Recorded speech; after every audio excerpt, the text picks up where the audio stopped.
And y'all believe I found this dog on the street all beat up and torn up from the floor when I went to the grocery store? After the grocery store, I got out. I saw a bunch of police trying to help the dog. It was running under every moving car. Finally, they got the dog.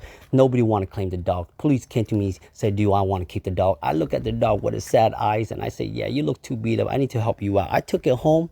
So I started showering the dog and I found so many ticks on the dog, like 15, 20s around the mouth and the ear. The dog was in pain. It was hurt. It wouldn't eat. So I finally gave it a treat and it took a bite, and that makes me feel so good because I want this dog to be healthy. It looks so bad. And I found some more tick, y'all. But finally, it feels comfortable. It stopped biting. It started eating. And it finally let my daughter pet it.